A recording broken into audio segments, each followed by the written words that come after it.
Olá, bem-vindo aqui ao nosso estúdio. Hoje a gente vai falar um pouquinho mais sobre o sistema nervoso, da continuação da última aula. Vamos falar sobre a divisão do sistema nervoso central e um pouquinho também do sistema nervoso periférico. Na última aula a gente disse que o sistema nervoso era dividido em central e periférico, sendo o central protegido por ossos e também pela medula e o periférico livre pelo corpo. E colocamos aqui nessa primeira chave o sistema nervoso central com a sua primeira divisão, o encéfalo, que é aquilo que está na cabeça, e a medula espinal, aquilo que está dentro da coluna. Mas o que está dentro da nossa cabeça é composto de 3 órgãos: o cérebro, o cerebelo e o tronco encefálico, sendo o cérebro uma porção mais periférica, mais para o lado de fora, e uma porção mais interna, a parte mais de dentro do cérebro, que é o telencéfalo, a parte de fora, e o diencéfalo, a parte de dentro. O cerebelo também é dividido em partes, mas a gente não vai fazer nenhuma divisão anatômica por enquanto. E o tronco encefálico, que é um tronco, que vai dar continuidade lá para a medula espinal, mas o tronco encefálico também é dividido em andares. A parte superior, mesencéfalo, a parte do meio, a ponte, e a parte mais baixa, que vai dar continuidade para a medula, é o bulbo espinal. Bom, aqui está a região do encéfalo. Essa parte mais periférica que a gente vê aqui cheia de giros ou circunvoluções, é a região do telencéfalo do cérebro, tá? Então eu vou dividir aqui giros, e o conjunto de giros vão formar pedaços que eu vou denominar os lobos cerebrais. E o diencéfalo é a parte de dentro, onde o pessoal chama de região dos tálamos. Tálamo é um dos componentes do diencéfalo. Tem o tálamo, o epitálamo, o subtálamo e o hipotálamo, mas o termo tálamo já é suficiente para a gente.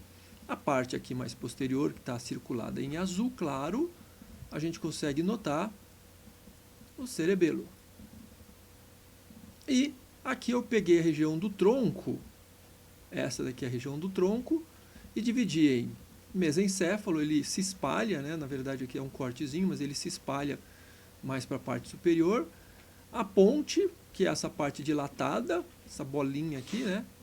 E o bulbo, que vai dar continuidade à medula raquidiana. Alguns livros usam o termo, ao invés de bulbo raquidiano, como medula oblonga, que dá continuidade depois que sai da cabeça, como medula raquidiana, tá?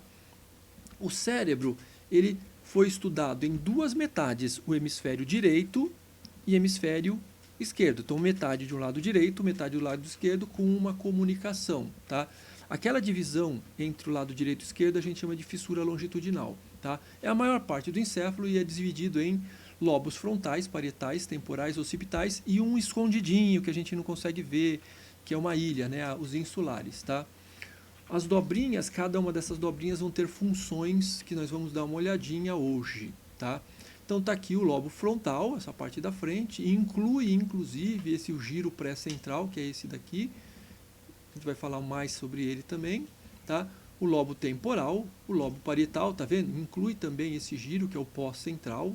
Vamos falar mais sobre ele, tá? O occipital, e se eu rasgar o cérebro, abrir, eu vou encontrar lá dentro, escondidinho, o lobo da ínsula. Ele é pequenininho e escondido, tá? Existem lobos dos 2 lados.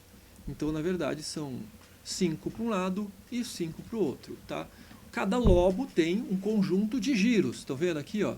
Todos eles têm nomes. É verdade que tem nomes. Esse giro aqui, ó, o giro frontal inferior é onde está a área da fala.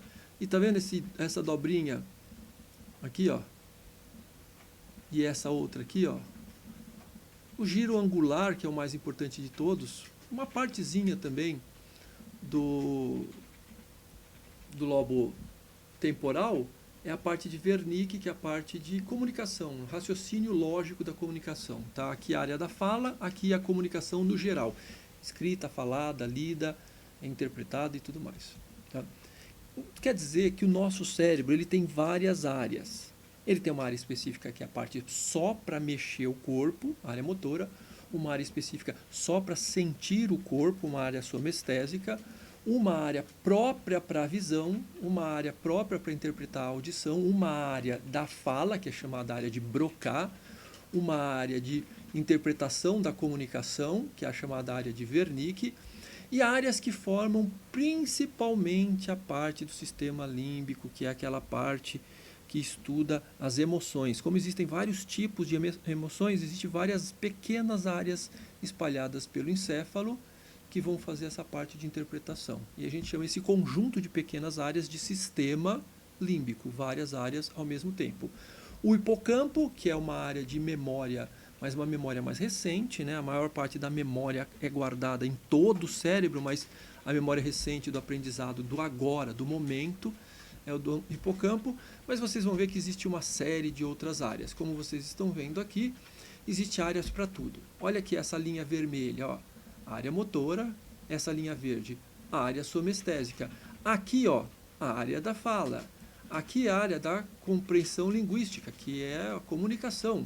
Lá atrás a parte da visão, aqui a parte da audição, mas vocês vão encontrar também a área de olfato, escondidinhos aqui, tem a área da raciocínio matemático, lógico, analítico, entre outras, e aqui em cima, neste ponto, a área do julgamento moral. O julgamento moral está uma setinha aqui, ó, arroxeadinha, julgamento moral. Se perder essa área aqui, o indivíduo perde o julgamento moral.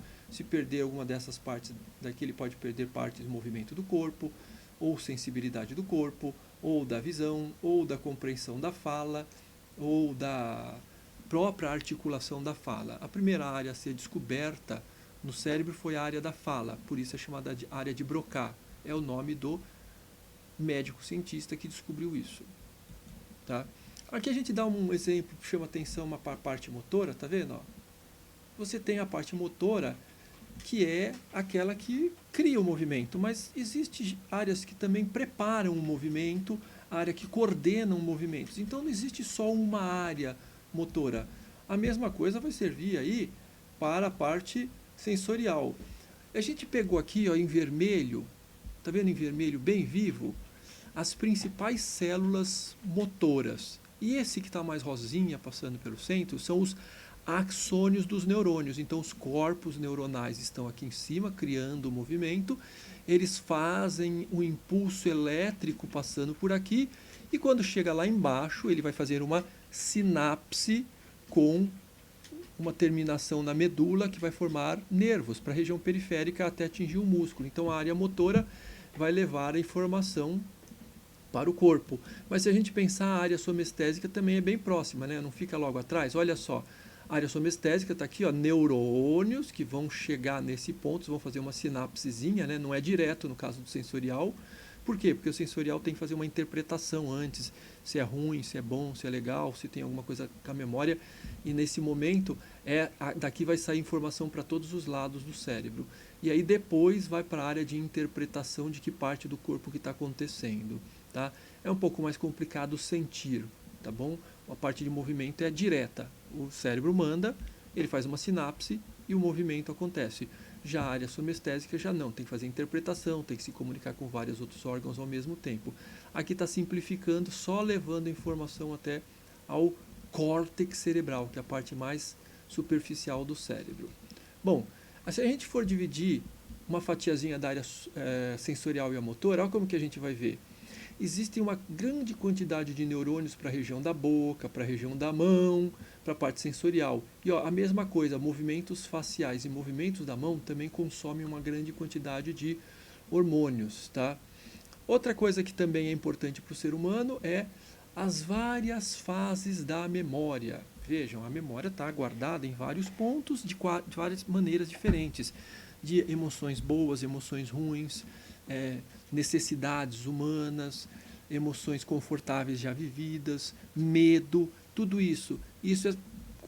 Esse complexo aqui, ó, é o que formam o complexo de estruturas que formam a memória do nosso corpo. Nós vamos falar um pouquinho da memória aqui, que existe vários tipos de memória, tá? Curto prazo, aprendeu agora, longo prazo. A longo prazo, normalmente, ela também é dividida em declarativa ou não declarativa. Por quê? Toda vez que você aprende alguma coisa nova, a memória de curto prazo guarda. Mas se você repete muito ou ela tem um valor emocional muito grande para você, ela fica memorizada no longo prazo. Isso é, fica lá por um período mais longo, ou talvez até para sempre. Acontece que tem algumas coisas no longo prazo que vêm da prática, que não é o que você viu, mas o que você executou, como andar de bicicleta, dirigir um carro, dançar, aprender um instrumento musical. Esse tipo de memória é uma chamada de memória declarativa, né? As memórias não declarativas, elas podem ser de uma lembrança que você teve. Bom, aqui é uma fatia do cérebro, só para mostrar para vocês que essa parte externa aqui, ó, mais escurinha, é a parte onde está o corpo do neurônio. E a parte mais branquinha que a gente vê lá dentro é a parte que está o axônio com a gordura. Nós usamos a expressão substância branca na parte de dentro e substância cinzenta na parte de fora. Quando dizem assim, você precisa usar a sua substância cinzenta, está querendo dizer que você precisa usar o seu cérebro, isso é, os neurônios, ou mais objetivamente, usar o corpo neuronal. Tá? Outro órgão também que a gente precisa estudar é o cerebelo. O cerebelo tem uma importância, ação na manutenção do equilíbrio, na postura e o controle do tônus muscular. Tá? Para isso, existe aí para você desenvolver planejamento de movimentos voluntários e aprender novas atividades motoras. Estão vendo que tem várias coisas aqui que é possível fazer quando você desenvolve bem o cerebelo, porque o cerebelo que informa o cérebro de todas essas condições que vocês estão vendo aqui. Tá? Então, uma pessoa que treina, desenvolve bem o seu cerebelo, desenvolve consequentemente o seu cérebro, cria memórias corporais, tá? São declarativas, as pessoas guardam isso porque elas treinam e isso fica para sempre. Mesmo que o físico não acompanhe depois que ela pare de treinar, ela vai se lembrar de como que acontece isso. Tá? Bom, terceira parte foi o tronco encefálico. O tronco encefálico está relacionado com funcionamento visceral, centro cardiorrespiratório, pressão arterial, que é o vasomotor, vísceras e produção de hormônios também, né? Vísceras, movimentos intestinais e outras coisas mais.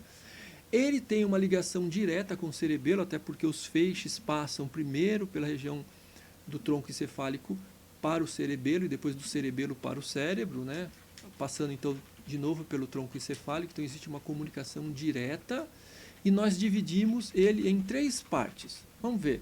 As três partes do tronco encefálico.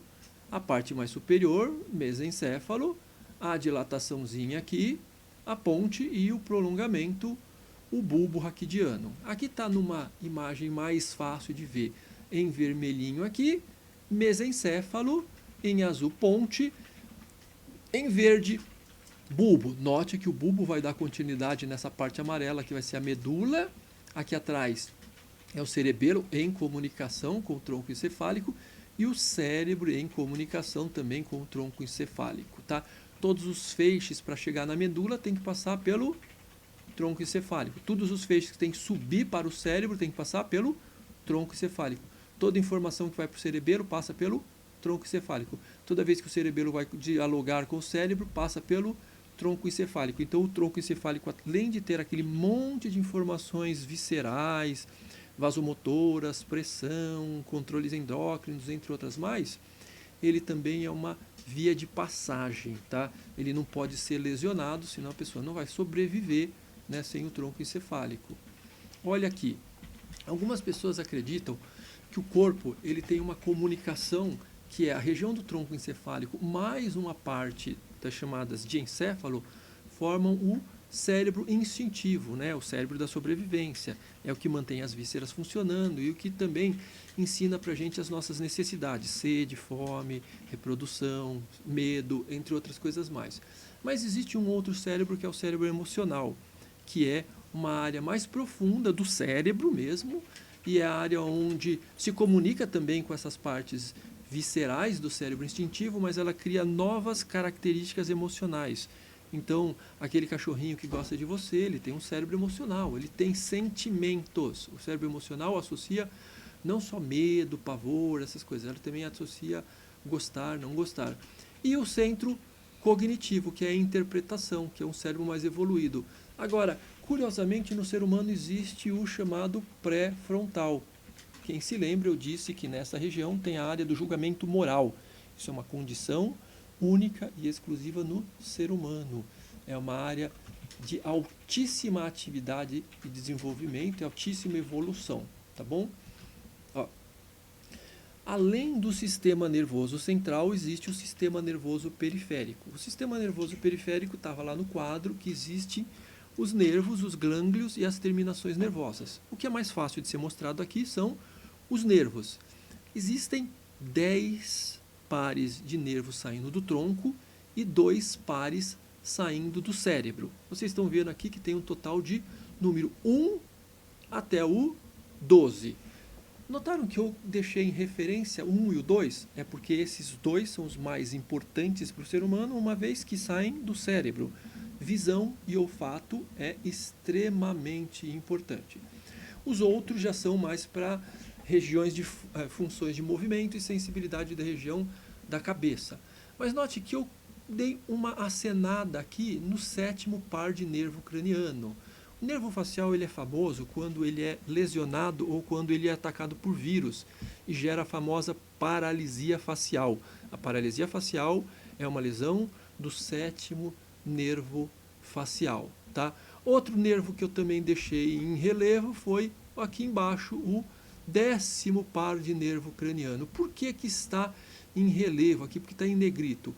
Porque apesar dele ser um nervo craniano, o nervo sai da cabeça, passa pelo pescoço e vai lá no tórax e no abdômen para controlar vísceras. Ele é considerado o mais importante nervo do corpo humano. Por quê?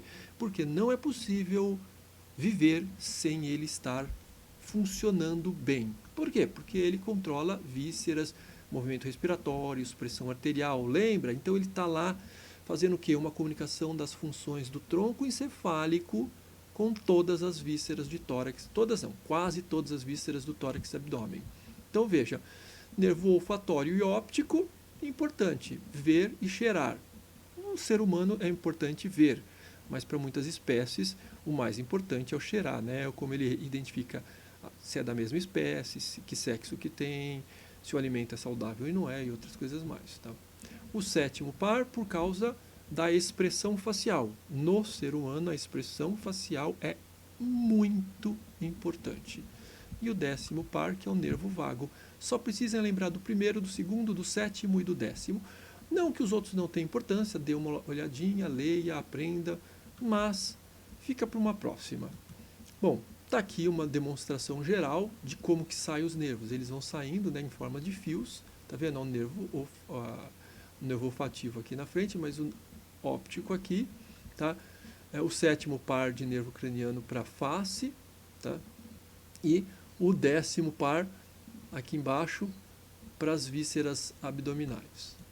Bom, na medula, que é o prolongamento do que está dentro da sua cabeça, ainda do sistema nervoso central, a medula, ela é como se fosse um cordão, tá? Dá um prolongamento do encéfalo, ele vai até L1 ou L2. Eu vou mostrar isso depois para vocês, porque a medula acaba, tá? Nós dividimos em pedacinhos, cervical, torácico, lombar, sacral e coxígeo. Nesse caso, saem 31 pares de raízes. Lembra que da cabeça sai 12, mais 31 raízes da medula é a quantidade de raízes que vão sair do sistema nervoso central para se comunicar com o resto do corpo, tá? Está aqui a demonstração em cores, tá? Para você ver a porção cervical, torácica, lombar e sacral. E note, ó, aqui acaba a sua medula, mas o canal ósseo ele continua até lá embaixo. Existe um espacinho aqui nesta região que a gente vai ver que é cheia de líquido. Isso vai ser para uma próxima aula, mas é bom sempre lembrar, a sua medula na fase adulta ela é mais curta que a sua coluna é mais comprida que a sua medula, tá? Ela acaba antes, tá? As raízes nervosas que saem desta região do tronco, nem sempre elas formam nervos de imediato, muitas vezes elas formam emaranhados chamados de plexo. E a função principal do plexo é fazer com que um músculo ou uma região do corpo não seja inervado apenas por uma única raiz, mas sim uma mistura de várias raízes. Se eu tiver lesão numa raiz, eu tenho as outras para o membro não perder a sua função. Então a função aqui dos plexos ou desses emaranhados aqui é isso, tá? Existe o plexo cervical, braquial, lombosacral e o sacral. O plexo sacral é extremamente famoso e o lombosacral também. O lombosacral é mais famoso porque dá origem ao nervo ciático, tá? Eu espero que vocês tenham gostado, espero que vocês tenham entendido. E agora vamos fazer o seguinte, vamos dar um pulinho lá no laboratório para ver um pouquinho melhor sobre isso, tá?